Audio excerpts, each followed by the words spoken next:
Assalamualaikum warahmatullahi wabarakatuh. Salam sehat untuk kita semua. Salam olahraga. Bismillah. Semoga kebahagiaan Anda rasakan setiap detiknya. Begitupun dengan keceriaan yang saya harapkan selalu menyertai Anda.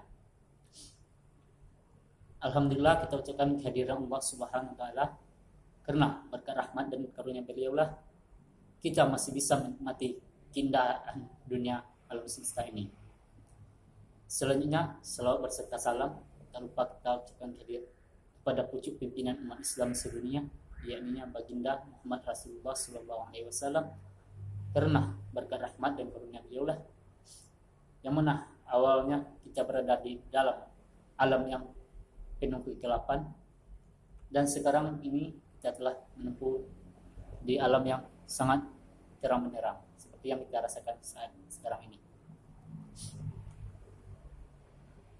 Selanjutnya yang saya hormati Bapak dosen pemangku mata kuliah Teaching dalam PJOK, ini yang Bapak Aldo Nazar Putra MPD dan Bapak Rukir MPD.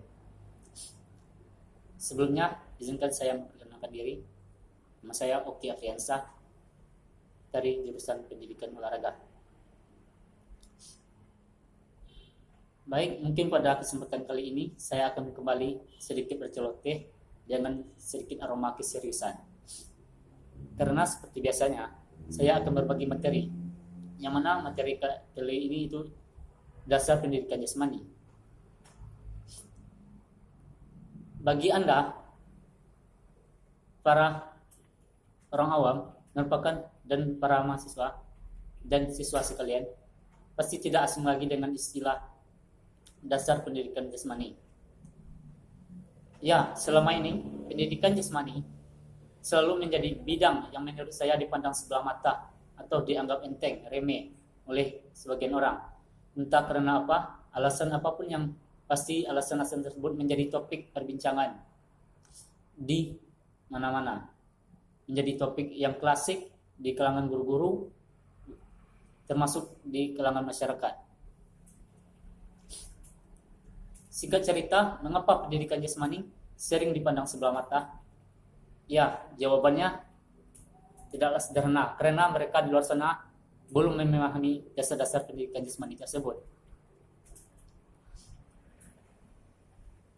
Maka dari itu, pada kesempatan kali ini saya akan menguraikan itu dasar-dasar pendidikan jasmani, yaitu yang harapannya bisa menjadikan pembaca atau pendengar sekalian berada semakin mengerti dan berapa pentingnya dan kompleksnya bidang pendidikan jasmani.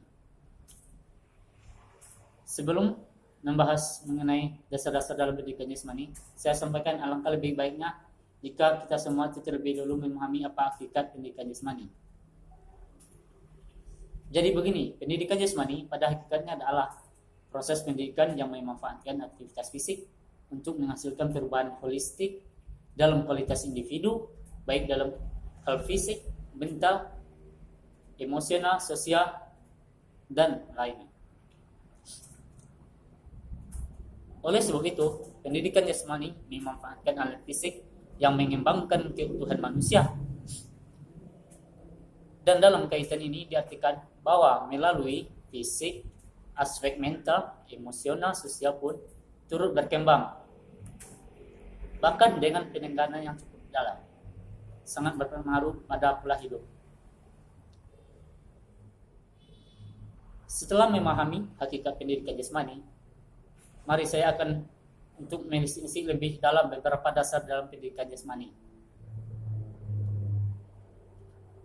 Ada beberapa dasar yang harus benar-benar dipahami oleh para guru, terutamanya di bidang penjas. Dasar-dasar ini akan bermanfaat untuk meningkatkan kualitas pribadi dari masing-masing aktivitas agar mampu mencapai tujuan utama penjas yang berlandaskan hakikat yang di atas.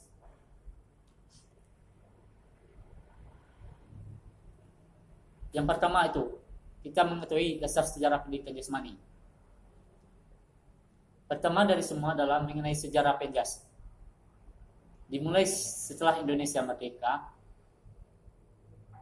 bangsa Indonesia mulai berbenah diri di segala bidang, termasuk di bidang olahraga dan pendidikan jasmani, yang mana dengan melakukan perubahan dan penyempurnaan pada pemerintahan.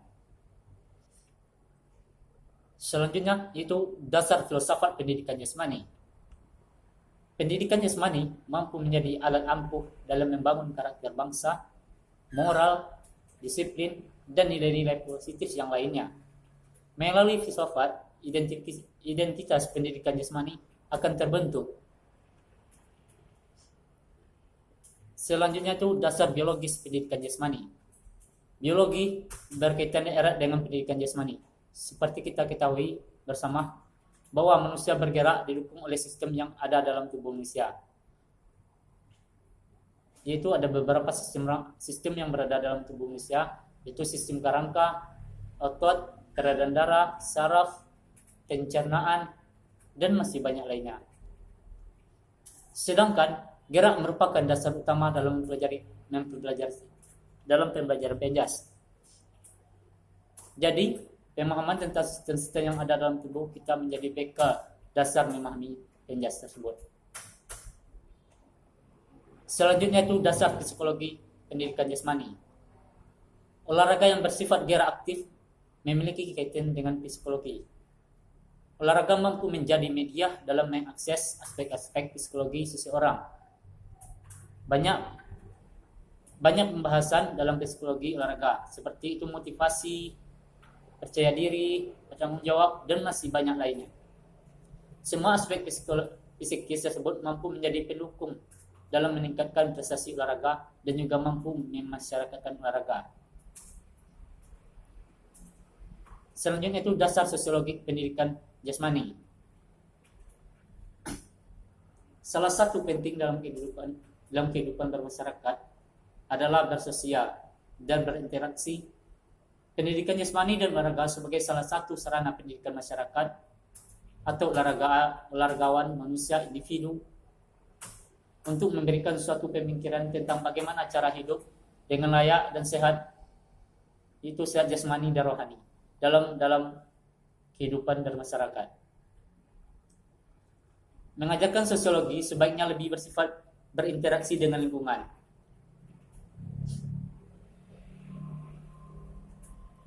Selanjutnya yaitu dasar biomekanika pendidikan jasmani. Ilmu biomekanika memiliki keterkaitan yang sangat signifikan dengan ilmu keolahragaan. Karena segala sesuatu yang dilakukan dalam aktivitas olahraga secara ilmiah mengacu pada ilmu biomekanika yang di dalamnya itu membahas tentang prinsip gerak tubuh manusia yang berdasarkan prinsip mekanika yang tak lepas dari ilmu anatomi, fisiologi olahraga, dan masih banyak lagi. Pelaksanaan gerak atau keterampilan yang berlandaskan ilmu biomekanika akan menghasilkan suatu gerak yang efisien dan efektif serta terkoordinasi dengan baik sehingga dapat mengurangi peluangnya untuk terjadi cedera olahraga yang pada akhirnya akan menghasilkan suatu pencapaian prestasi olahraga yang optimal. Jadi, intinya pendidikan jasmani itu merupakan bagian yang integral dari pendidikan pada umumnya yang menggunakan aktivitas jasmani untuk mencapai tujuan pendidikan. Tujuan pendidikan jasmani itu secara umum sama dengan tujuan pendidikan pada umumnya, yaitu meliputi pengembangan 3 ranah pendidikan, yaitu ranah kognitif, efektif, dan psikomotor. Aktivitas jasmani merupakan komponen penting dalam pendidikan jasmani. Aktivitas jasmani juga disebut dengan gerak manusia yang merupakan objek dari pendidikan jasmani. Maka oleh itu guru pendidikan jasmani harus memahami betul mengenai gerak manusia agar mampu membawa peserta didik untuk dapat bergerak secara efektif, efisien, dan aman. Baik, untuk kali ini mungkin hanya itu yang dapat saya sampaikan. Banyak maaf. Saya akhiri. Wassalamualaikum warahmatullahi wabarakatuh. Salam olahraga.